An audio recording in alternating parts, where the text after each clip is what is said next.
பொது விடுமுறை வேண்டுமென்ற கோரிக்கையை பல தடவை சட்டமன்றத்தில் பேசியிருக்கிறேன்.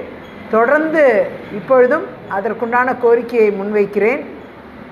தமிழ்நாடு அரசு உடனடியாக மகா சிவராத்திரிக்கு பொது விடுமுறை அறிவிக்க வேண்டும் என்று மக்களின் கோரிக்கையை ஏற்று இந்த ஆண்டாவது நிறைவேற்றுவார்கள் என்று நம்புகிறேன். பொறுத்திருந்து பார்ப்போம். விருதுநகர் பாராளுமன்ற உறுப்பினர் என்ன சொல்லியிருக்காருன்னா, திமுக கூட்டணிக்கு 36வது நாளாக காத்துட்டு இருக்காங்க, ஆனால் இதுவரையும் கூட்டணி அமையல, வருத்தம் அளிக்குது அப்படின்னு சொல்லியிருக்கிறார் மாணிக் தாக்கூர். இது எப்படி பார்க்குறோம்?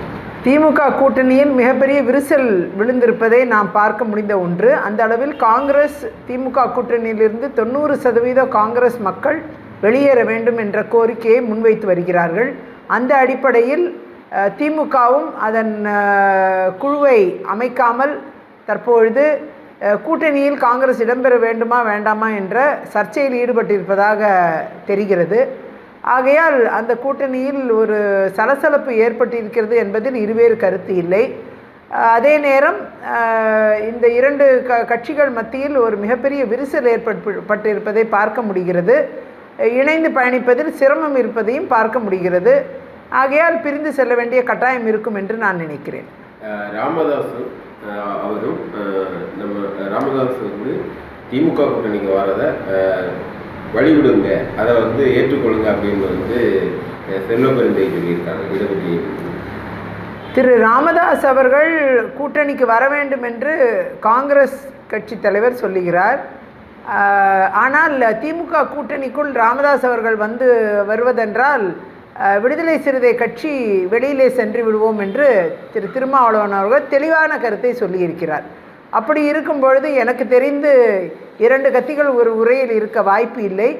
ஆகையால் ஒன்றில் திரு ராமதாஸ் அந்த கூட்டணிக்குள் செல்ல வேண்டும், இல்லை என்றால் திரு விடுதலை சிறுத்தைகள் அந்த கூட்டணியை விட்டு வெளியேற வேண்டும் என்ற நிலை அந்த கூட்டணியில் ஏற்பட்டிருக்கிறது. அதுதான் நான் முன்பே கூறினேன். இந்த கூட்டணி திமுக கூட்டணியில் மிகப்பெரிய சலசலப்பு ஏற்பட்டிருக்கிறது. இந்திய அளவில் இந்த கூட்டணியின் பெயர் இண்டி கூட்டணி. ஆனால் இதுவரை இண்டி கூட்டணி என்று ஒரு தடவை கூட திரு மு.க. ஸ்டாலின் முதலமைச்சர் அவர்கள் கூறியதே கிடையாது. திமுக கூட்டணி என்று தான் கூறியிருக்கிறார். ஆகையால் அந்த கூட்டணியில் இண்டி கூட்டணி என்று கூறாமல் இருப்பது கூட காங்கிரஸ்காரர்கள் மத்தியில் வருத்தம் இருக்கிறது. ஆகையால் என்னை பொறுத்தவரை அந்த கூட்டணியில் மிகப்பெரிய வலுவிழப்பு ஏற்படும் என்பதுதான் வருங்காலங்களில் எதிர்பார்க்க வேண்டிய ஒன்றாக இருக்கிறது. 2026 சட்டமன்ற தேர்தல் என்டிஏ கூட்டணி எந்த அளவுக்கு வெற்றி பெறும்னு நினைக்கிறீங்க? அது எந்த லெவல் டிஜிட்டல் வரும்னு? தேசிய ஜனநாயக கூட்டணி என்டிஏ கூட்டணி அதிமுக தலைமையிலான கூட்டணி தமிழகத்தில் உருவாக்கப்பட்டு இருக்கிறது. பல்வேறு கட்சிகள் படிப்படியாக இணைந்து இது வலுப்பெற்ற கூட்டணியாக மாறி இருக்கிறது. அந்த வகையில் வலிமை நிறைந்த கூட்டணியாக தற்பொழுது உருவாகி இருக்கும் தேசிய ஜனநாயக கூட்டணி நிச்சயமாக ஒரு பெரிய வெற்றியை தமிழகத்தில் காணும் என்பதில் இருவேறு கருத்து இல்லை. மக்கள் பல்வேறு துன்பங்களுக்கு உள்ளாகி இருக்கிறார்கள். மின்சார பில்லாக இருக்கட்டும், சொத்து வரியாக இருக்கட்டும், வாட்டர் பில்லாக இருக்கட்டும், விலைவாசி உயர்வு, இன்னும் பல்வேறு விஷயங்கள் மக்களை பாலியல் வன்கொடுமையில் தத்தளிக்கும் சிறுவர்களாக இருக்கட்டும், போதைப்பொருள் பழக்கத்தினால் பாதிக்கப்பட்ட சிறுவர்களாக இருக்கட்டும், குறிப்பாக பெண்களுக்கு எதிரான குற்றங்கள் 55% அதிகமாகிருக்கு. அது மாதிரி சிறுவர்களுக்கு எதிரான குற்றங்கள் 33% அதிகமாகிருக்கு. அந்த வகையில் இன்றைக்கு திமுகவுக்கு எதிரான ஒரு மனநிலையில் மக்கள் தொடர்ந்து இருந்து கொண்டிருக்கிறார்கள்.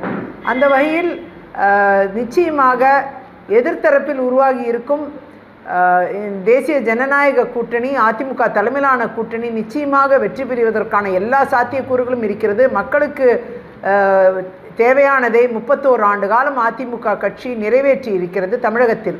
அதுபோன்ற ஒரு நிலைப்பாட்டை நிச்சயமாக வழங்குவார்கள். தமிழகத்தில் ஒரு நல்லாட்சி மலர்வதற்கு நிச்சயமாக மக்கள் இந்த முறை வாக்களித்து 2026 தேர்தலில் தற்பொழுது எதிரில் இருக்கும் அணியாக இருக்கும் என்டிஏ கூட்டணி அதிமுக தலைமையிலான கூட்டணியை ஆதரிப்பார்கள் என்று எனக்கு முழு நம்பிக்கை இருக்கிறது. வெற்றி பெறச் செய்து நல்ல ஒரு ஆட்சியை தமிழகத்தில் உருவாக்கி ஊழலற்ற ஆட்சியை உருவாக்க மக்கள் உறுதுணையாக இருப்பார்கள். அதே நேரம் கிரைமும் குற்றங்களும் குறைவதற்கான சாத்தியக்கூறுகள் இருக்கும் இந்த கூட்டணி வெற்றி பெற்று ஆட்சி அமைக்குமே. ஆனால் ஆகையால் விலைவாசியும் கட்டுக்கடங்காத விலைவாசி கட்டுப்படுத்துவதற்கான திட்டமே இல்லாத திமுக ஆட்சி நிச்சயமாக வீட்டுக்கு அனுப்பப்பட வேண்டும்.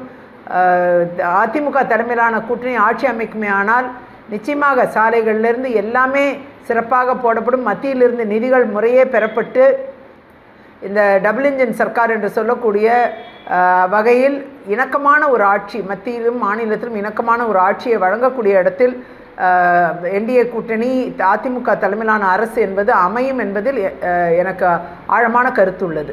சட்டமன்ற தேர்தலில் நீங்கள் போட்டியிட வாய்ப்பு இருக்கா? கட்சி அறிவுறுத்தும் பட்சத்தில் நிச்சயமாக வாய்ப்புள்ளது. கட்சி என்ன நடைமுறைக்குள் செல்லவிருக்கிறார்களோ அதை நான் என்னுடைய பணியாக எடுத்து செய்வது என்று முடிவோடு இருக்கிறேன். மேடம், இது இன்னைக்கு வந்து செங்கோட்டையன் வந்து சொல்லியிருக்காரு, டெல்லி வந்து விஜய் பார்த்து பயப்படுது அப்படின்னு. அப்படி யாரை பார்த்தும் பயப்பட வேண்டிய அவசியம் தேசிய ஜனநாயக கூட்டணிக்கு இல்லை. அந்த அளவில் வந்து டெல்லியை பொறுத்தவரை இந்த கூட்டணிக்கு இன்னும் வலு சேர்க்கும் இடத்தில் பல்வேறு கட்சிகள் இணைந்து கொண்டு இந்த கூட்டணி பயணித்து கொண்டிருக்கிறது. ஆகையால் யாரை பார்த்தும் யாரும் பயப்பட வேண்டிய அவசியமில்லை. ஜனநாயகத்தில் அரசியல் தளம் என்பது எல்லோருக்குமானது. ஆகையால் விஜயை பார்த்து பயப்படுவதற்கு இங்கே எதுவுமே இல்லை என்பதுதான் உண்மை, எல்லோருக்கும் தெரிந்த உண்மை. அப்படி அச்சுறுத்தும் இடத்தில் விஜயும் இல்லை என்பதுதான் என்னுடைய கருத்து. தொடர்ந்து வந்து 12 சிவாலயங்களில் வந்து பக்தர்களின் அடிப்படை வசதிகள் தொடர்ந்து புறக்கணிக்கப்படுது. இது எப்படி?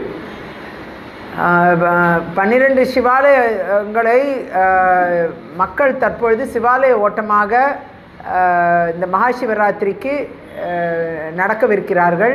இந்த 108 கிலோமீட்டர் தொலைவுள்ள இந்த சிவாலய ஓட்டம் என்பது சிறப்புமிக்க அம்சமாக 100 ஆண்டு காலத்துக்கு மேலாக நடந்து கொண்டிருக்கிற ஒரு நிகழ்வாக இருந்து கொண்டிருக்கிறது கன்னியாகுமரி மாவட்டத்தில்.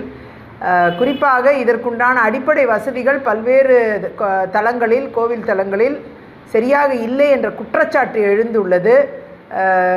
திக்குறிச்சி சிவன் கோயிலில் கூட அதன் வாசல் பகுதியில் இருக்கக்கூடிய சாலைகள் போடப்படாமல் அப்படியே கிடப்பில் போடப்பட்டுள்ளது. அப்படி நிறைய குற்றச்சாட்டுகள் மக்கள் மத்தியில் அடிப்படை வசதிகள் இல்லை என்ற குற்றச்சாட்டுகள் எழுந்த வண்ணம் இருக்கிறது. தமிழ்நாடு அரசு இதற்கென்று எதையும் செய்யாமல் மகா சிவராத்திரியை நாம் எதிர்கொள்ள வேண்டிய சூழ்நிலை இருக்கிறது. இதனால் திமுக அரசு சரியாக பணிகளை செய்யவில்லை என்ற குற்றச்சாட்டு எழுந்திருக்கிறது. உடனடியாக அவைகளை சரி செய்வதற்கு இந்த சில நாட்களில் ஏதாவது செய்ய வேண்டும் என்ற கோரிக்கையை நான் முன்வைக்கிறேன்.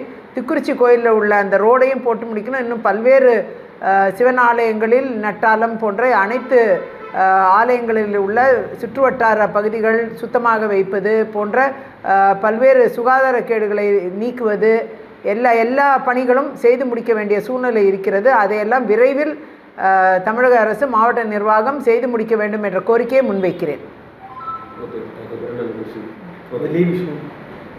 சொல்லி பாருங்க. ஃபஸ்ட்டு கொஸ்டின் இல்லை.